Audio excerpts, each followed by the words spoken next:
हरिओम प्रिय दर्शकों, यदि आपकी वृश्चिक राशि या वृश्चिक लग्न है तो इस वीडियो को बहुत ध्यान से देखिएगा, समझिएगा। इस वीडियो में हम समझने वाले हैं कि 25 अप्रैल 2025 से काल सर्प योग बनने जा रहा है और ये काल सर्प योग हमारे जीवन में क्या कैसा प्रभाव डालेगा, इसे हम जानेंगे। अब क्या होगा इसके प्रभाव से, क्योंकि ये काल सर्प योग का आपने कभी न कभी नाम सुना होगा।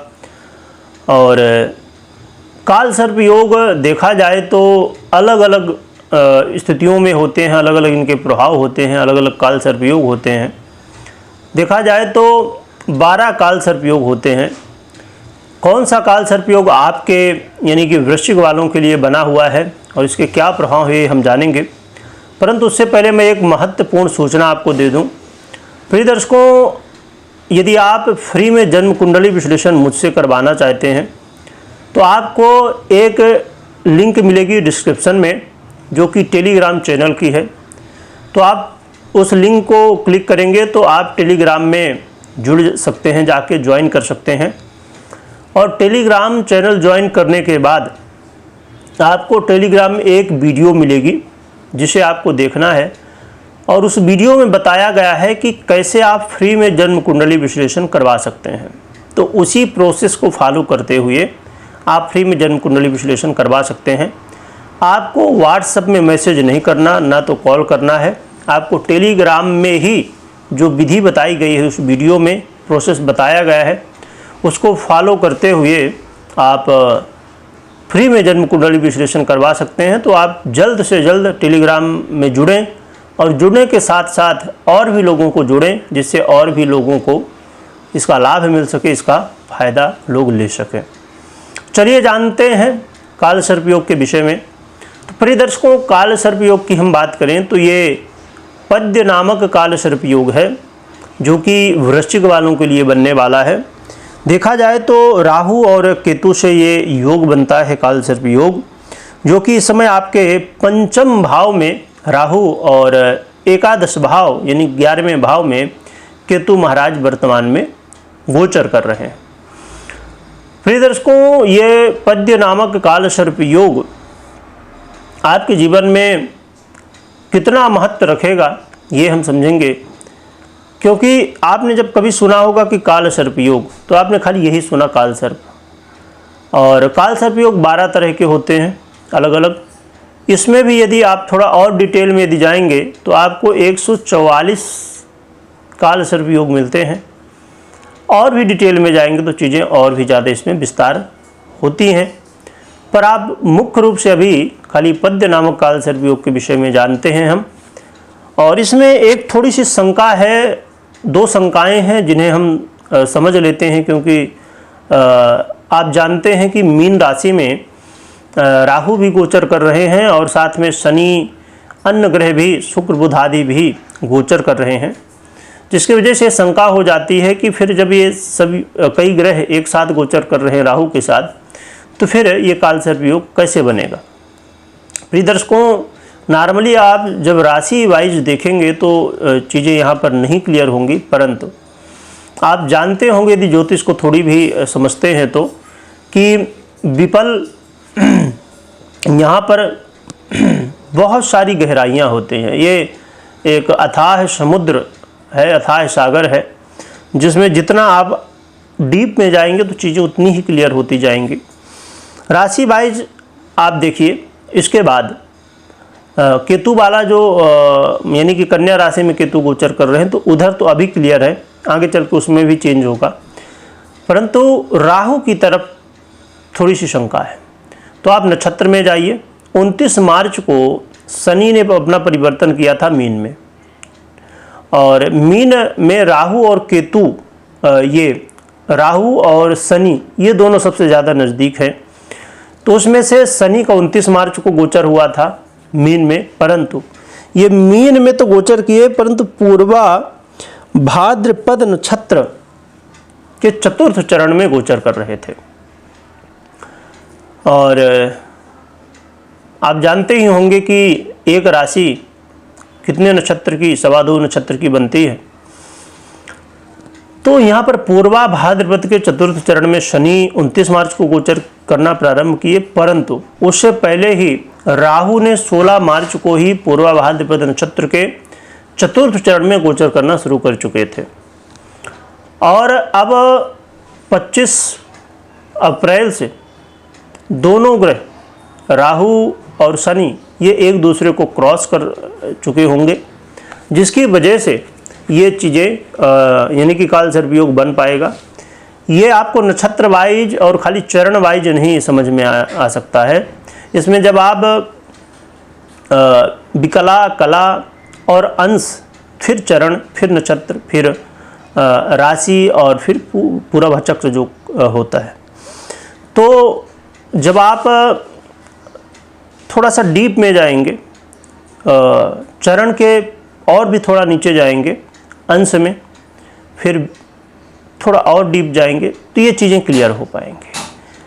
तो मुझे लगता है कि यदि आपने इस बात को ध्यान दिया तो क्लियर हो जाएगा कि हाँ, काल सर्प योग बन रहा है। ये दोनों ग्रह एक दूसरे को क्रॉस कर चुके हैं। शनि मीन की तरफ आगे बढ़ रहे हैं, यानी मीन राशि में ही और भी आगे बढ़ रहे हैं, और राहु मीन से अब कुंभ की तरफ बढ़ रहे हैं।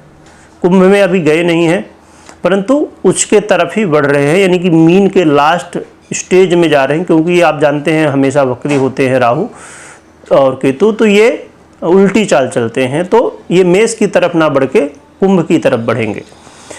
तो इसीलिए ये योग बन रहा है। अब एक शंका अभी नहीं होगी, मई में, क्योंकि राहु और केतु का परिवर्तन है, तो उस समय ये शंका होगी, क्योंकि मीन ये कन्या में केतु हैं, फिर आगे चल के सिंह में चले जाएंगे जब परिवर्तन होगा, और फिर सिंह में ये भी रहेंगे, मंगल भी रहेंगे। तो फिर ये शंका फिर इधर होगी कि फिर कैसे ये योग 23 तक रहेगा, 23 जुलाई तक रहेगा कैसे। इसमें भी बस वही प्रोसेस है। आप जब नक्षत्र वाइज, चरण वाइज, अंश वाइज जाएंगे तो चीज़ें क्लियर हो जाएंगी कि ये दोनों ग्रह सिंह राशि के पूर्वा फाल्गुनी नक्षत्र में रहेंगे, और फिर 23 तारीख को, 23 जुलाई को ये एक दूसरे को क्रॉस कर जाएंगे, तो फिर ये योग पूर्ण हो जाएगा। तो लगभग मुझे लगता है कि ये जो शंकाएं हैं दोनों तो आपकी क्लियर हो चुकी होंगी। चलिए अब जानते हैं आगे कि हमें क्या कैसा प्रभाव मिलेगा जिसे हम समझ पाएँ। तो प्रिय दर्शकों, देखा जाए तो वृश्चिक वालों के लिए ये जो समय रहने वाला है, तो सबसे ज़्यादा ज़रूरी है कि आप अपने फाइनेंस का बहुत ध्यान रखें। फाइनेंस में कई बार हो सकता है कि आपके कोई अलग तरीके हों, नौकरी करते हों, कोई व्यापार करते हों, या जैसे भी आप धन कमाते हैं, तो इसमें रुकावटें आ सकती हैं। या तो इसमें जैसे आपका पैसा कहीं फंसा हुआ है, आना था, उसमें रुकावटें आ सकती हैं। और साथ में यदि नौकरी करते हैं या व्यापार करते हैं तो उसमें बाधाएं आ सकती हैं। यानी कि देखिए, नौकरी में आपके काम में बाधाएं आएंगी तो फाइनेंस में कहीं ना कहीं रुकावट हो सकती है। तो फाइनेंस को लेके इस समय आपको पैसे को लेके बहुत सतर्क रहना है, और पैसा देना हो, लेना हो, किसी भी तरह फाइनेंस का ध्यान बहुत अच्छे से रखिएगा। इसके अलावा कोई चीज़ आपने सोच के रखी है कि आगे चल के मुझे ये करना है, ऐसे करना है, इस समय यानी कि 25 अप्रैल से 23 जुलाई के बीच में, कि इस बीच में आपको ये काम ऐसे करना है, आपका कोई प्लानिंग यदि है, तो उस प्लानिंग में डिले हो सकता है, या प्लानिंग कहा जाए कि रद्द हो सकती है, या जो काम करना चाहते हैं उसमें कुछ रुकावटें आ सकती हैं। यानी कि जो आपकी इच्छा है, आपकी जो प्लानिंग है, उसमें कहीं ना कहीं समस्याएं हो सकती हैं। तो आपको अपने प्लानिंग को बहुत ज़्यादा इम्प्रूव कर लेना चाहिए, और ये ध्यान में रखना चाहिए कि यदि कुछ ऊपर नीचे होता है तो कैसे आप उसे फिर आगे बढ़ा पाएंगे। तो इसके लिए आपको तैयार रहना चाहिए। इसके अलावा बहुत महत्वपूर्ण बात है कि आप यदि पढ़ाई करते हैं, विद्यार्थी हैं, स्टूडेंट हैं, तो ये समय थोड़ी मुश्किल हो सकता है। आपका मन यहाँ वहाँ विचलित होगा, घूमने में, भागने में, मोबाइल में, अन्य चीज़ों में, परंतु पढ़ाई से मन हटेगा। थोड़ा सा पढ़ाई में ध्यान देना है। वैसे तो लगभग इस समय छुट्टियाँ चल रही होती हैं बच्चों की, परंतु कई बार कुछ ऐसे भी एग्ज़ाम और होते हैं, कोर्स होते हैं जिसमें चल रही होती हैं पढ़ाई, और कई बार एग्ज़ाम होते हैं या तो एडमिशन का समय भी होता है इस समय, तो उसमें दिक्कतें आती हैं कई बार। यानी कि पढ़ाई को लेके कोई भी विषय है तो इसमें बाधाएं आ सकती हैं, तो आपको सतर्क रहना है।